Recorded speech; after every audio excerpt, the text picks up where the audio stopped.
Hey guys, hope you're all doing well and welcome to the very first episode of Building Accurate Habitats in Jurassic World Evolution 2.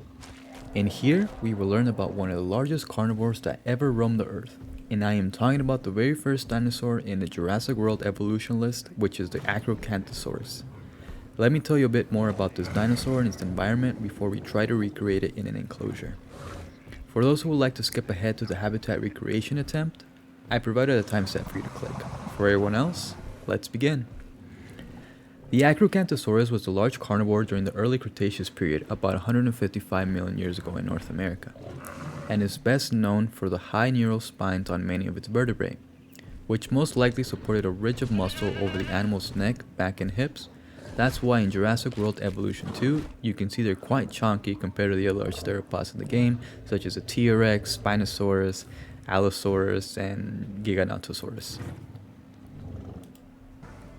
Reaching 38 feet in length and weighing up to 6.2 tons, the fact is that at 38 feet long and 5 or 6 tons, it makes it the fifth biggest meat-eating dinosaur of the Jurassic World Evolution era, after the Indominus Rex, Spinosaurus, Giganotosaurus, and Tyrannosaurus Rex, to all of which it was distantly related.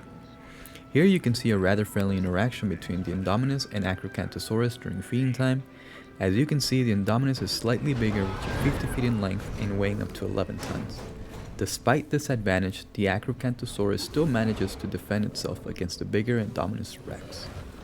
The same can't be said for Spinosaurus, as it manages to make quick work of the Acrocanthosaurus.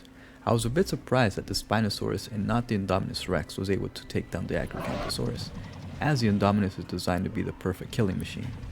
I did some research and it turns out the Spinosaurus is bigger than the Indominus Rex, reaching 55 feet in length and weighing up to 12 tons.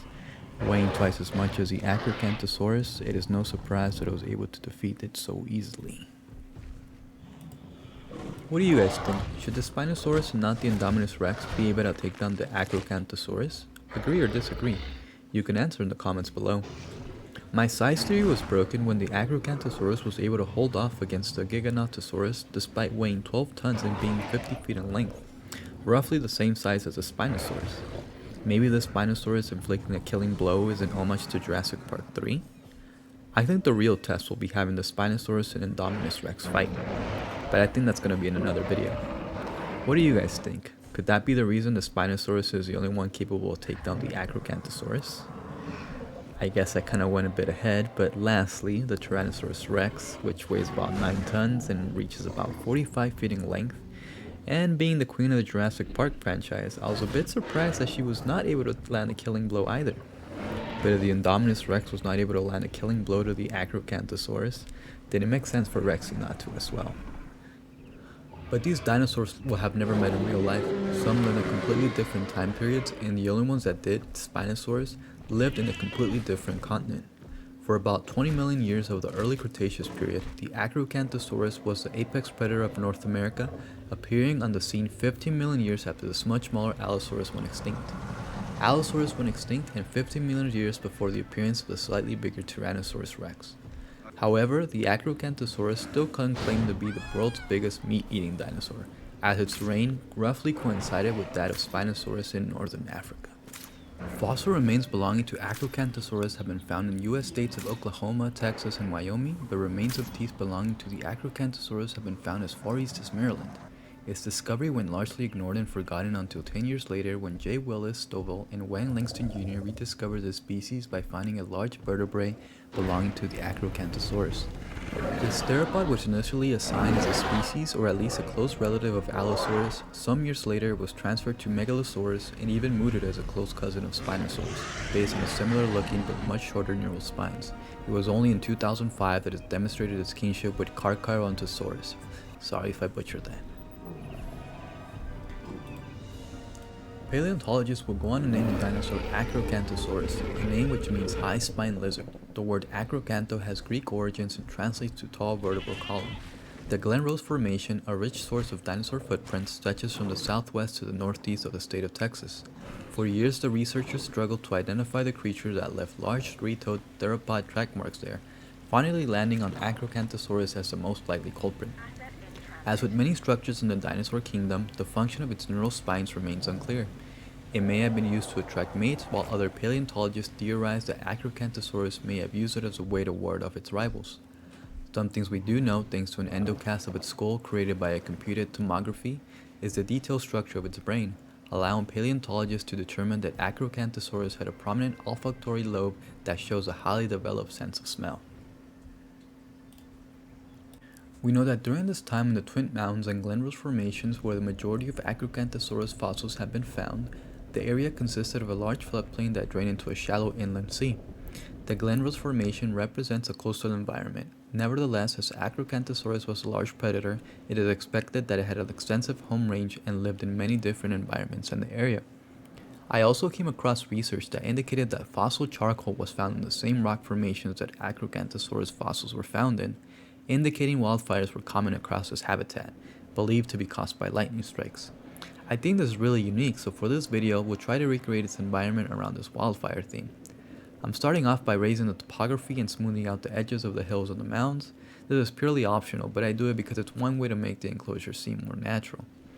Based on rocks and fossils from what is now Oklahoma, the average yearly temperature of Acrocanthosaurus habitat would have been around 90 Fahrenheit, with the summer months most likely having temperatures around the mid-90s. I skipped ahead to clear everything off and start off with a clean slate in the Acrocanthosaurus enclosure. We'll first begin by working with the terrain that's available.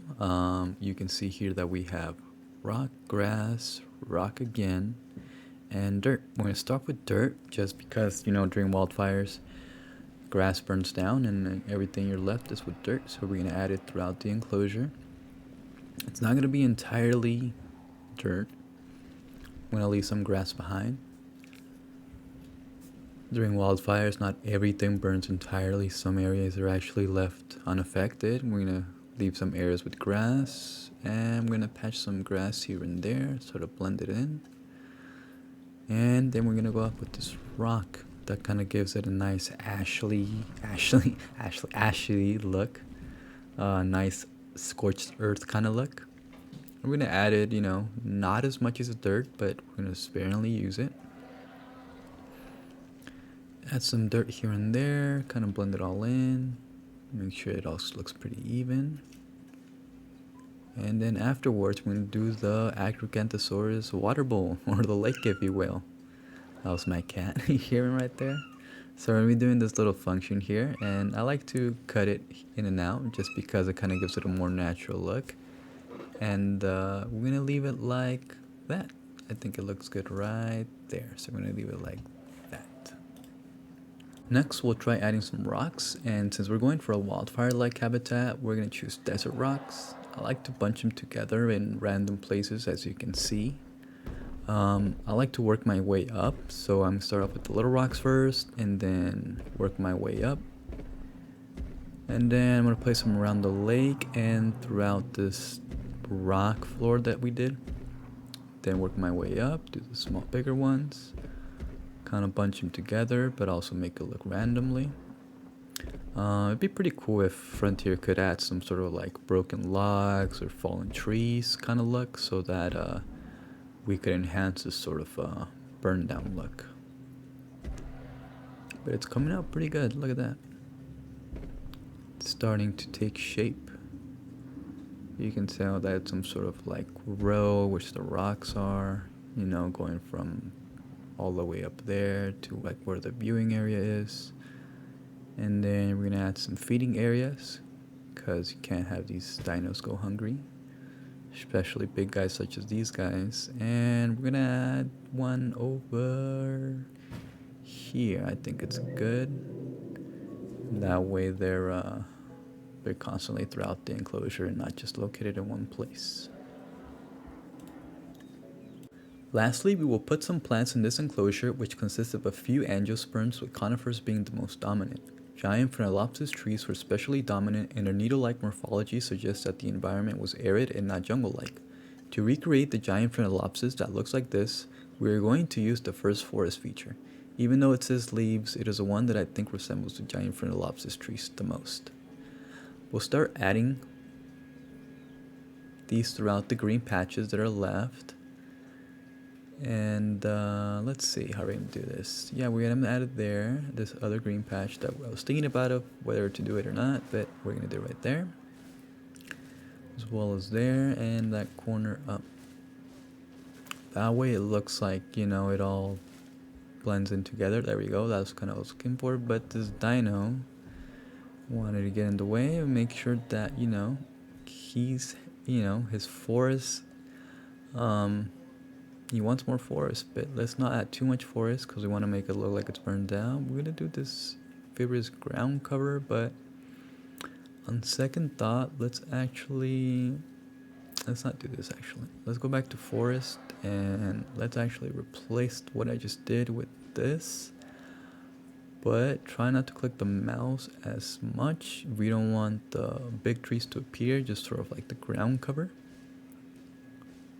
Make it seem like, you know, plant life is starting over slowly, but also make it seem like a fire has just ravaged this area, you know, not too long ago. So right now we have a nice little plant life going up there in the northeast of the enclosure. We got a nice lake to our east, and to our west we have what we would think is, you know, the burned down area. And right now I'm just adding a bit of ground cover, represent where, you know, plant life is growing and where it's not burned down. You see right now I'm going to kind of remove those tall ones. Kind of just want to keep this area free of tall trees. You know what, fire just came through, and so all these tall trees are barely getting to start all over again, you know. And we're going to finish it off with some rocks here and there. And I think this is it. What do you guys think? Are there any changes I should have made? Do you guys think I should do a couple more things more? Actually, before I forget, let's add these seed plants, because I remember that we mentioned that there were some angiosperms, and angiosperms tend to be seed plants, so we'll add a bit of them here, mostly around the lake. I like the lake area to be sort of like a small little oasis. And we're gonna add some throughout this area here just to like blend it all in together. And here you go. Finally, this is the final enclosure. What do you guys think? Are there any changes you would have made? Would you have done it differently? Go ahead and comment below. Does this enclosure or habitat resemble anything regarding the Acrocanthosaurus enclosure? You let me know. But I think with the information that's been given to us and from what we know, I think it's a pretty good representation of its habitat. And these guys seem to be enjoying it. Acrocanthosaurus lived alongside the small raptor Deinonychus, some small Ankylosaurus, and several large Hadrosaurus and Sauropods. Any dinosaur as big as Acrocanthosaurus needed to subsist on comparatively big prey, and it's almost certainly in this case that the Sauropod preyed on Hadrosaurus and Sauropods of south-central North America. Sauropods included Astrodon, Procellus, and Sauroposeidon. In this case we find ourselves with the dreadnoughts from the late Cretaceous period that lived in Argentina. Most likely these two never met, but that was the closest thing I could find in Jurassic World Evolution. Tenontosaurus, Hypsodophan, Iguanodon, Protohadrus, and Eolambia are some of the ornithopods that lived then as well. It hunted ankylosaurs from the early Cretaceous of North America, such as the Sauropelta and Estonia. Theropods from the early Cretaceous of North America include the Deinonychus and Utahraptor and Microvenator.